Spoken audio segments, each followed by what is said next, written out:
Okay students, अब हम एक ऐसा क्वेश्चन करते हैं जो हमने 8th में भी किया था, 9th में भी किया था और वो 10th के सिलेबस में भी है।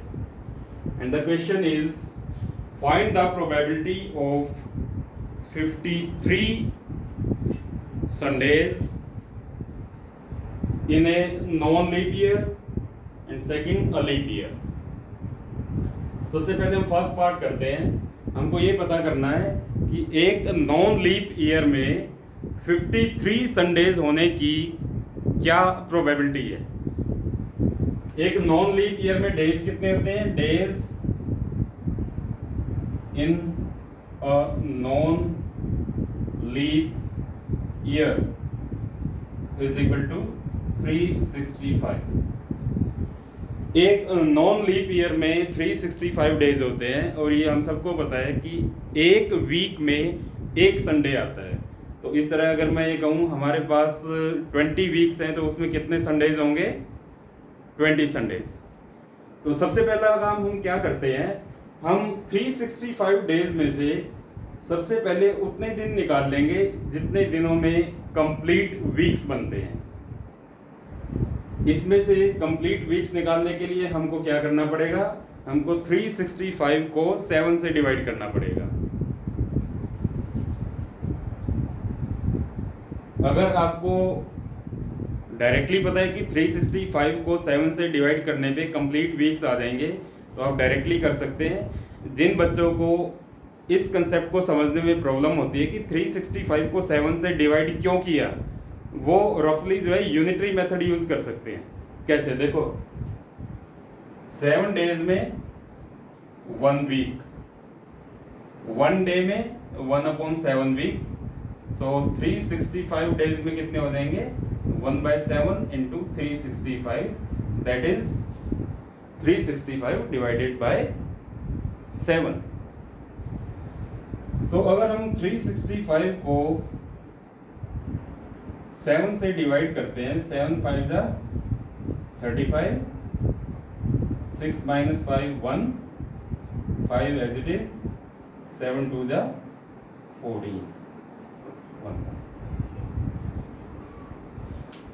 365 को 7 से डिवाइड करने पे हमको पता चला कि 52 वीक्स तो हमारे कंप्लीट बन जाएंगे और क्योंकि रिमाइंडर 1 है, एक दिन बचा रह जाएगा। 365 को 7 से डिवाइड करने पे हमको पता चला कि नंबर ऑफ वीक्स तो इतने हैं 52, एक दिन बचा रह जाएगा। यानी हमारे पास जो 365 डेज हैं ये हो गए 52 वीक्स एंड 1 डे। अब 52 वीक्स में कितने संडेज आएंगे? यस, 52 वीक्स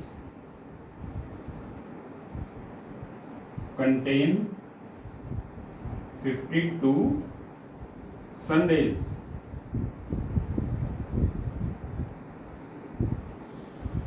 (52) वीक्स में 52 संडे हो जाएंगे। अब ये जो 53rd संडे है ये बचे हुए एक दिन पे डिपेंड करता है। ये जो बचा हुआ एक दिन है, रिमेनिंग 1 डे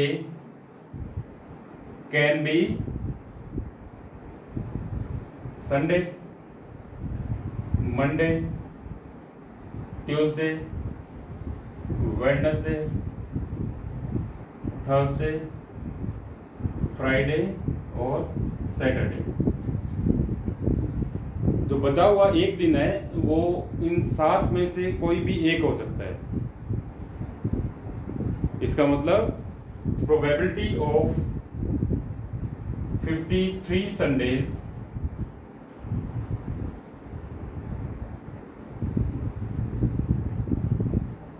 सात में से एक संडे के फेवर में सिर्फ एक आउटकम है। टोटल आउटकम्स कितनी है? 7। So 1 in favor divided by 7. So 1/7 is the answer of this question. एक नॉन लीप ईयर में 53 संडेज होने की जो प्रोबेबिलिटी है वो है 1/7। और जो ये 1/7 प्रोबेबिलिटी है ये 53 संडे होने की भी है, 53 Monday, Tuesday, Wednesday, Thursday, Friday, Saturday, इन सब की प्रोबेबिलिटी 1/7 है, क्योंकि एक दिन बचा रह जाता है, वो एक दिन 7 में से एक ही हो सकता है, इधर संडे, मंडे, ट्यूसडे, वेडनेसडे और Thursday. Okay, now part number 2।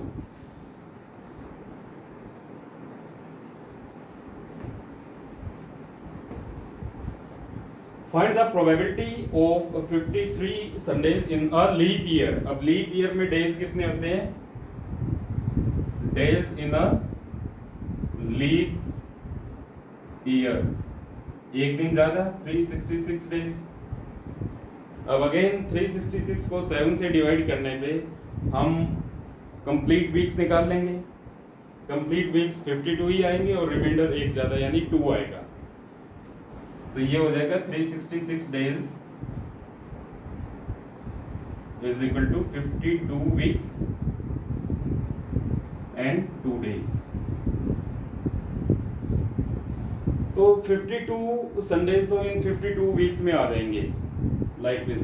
52 weeks contain 52 Sundays. 53rd Sunday की प्रोबेबिलिटी हमको निकालनी है।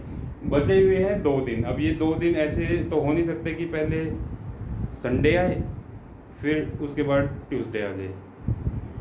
ये जो बचे हुए 2 दिन हैं वीक के कॉन्जिक्यूटिव 2 डेज बनाएंगे। ये हो सकते हैं संडे, मंडे, या फिर ये हो सकते हैं Monday, Tuesday, Tuesday, Wednesday, Wednesday, Thursday, Thursday, Friday, Friday, Saturday, इसके बाद सैटरडे, संडे। बचे हुए 2 दिन इन 7 सेट में से कोई एक हो सकता है। ये जो 7 पेयर मैंने बनाए हैं कॉन्जिक्यूटिव डेज के, इन 7 कॉन्जिक्यूटिव डेज में से ही एक सेट हो सकता है। अब हमको देखना है कि इन पेयर्स में संडे कितने पेयर्स में आ रहा है।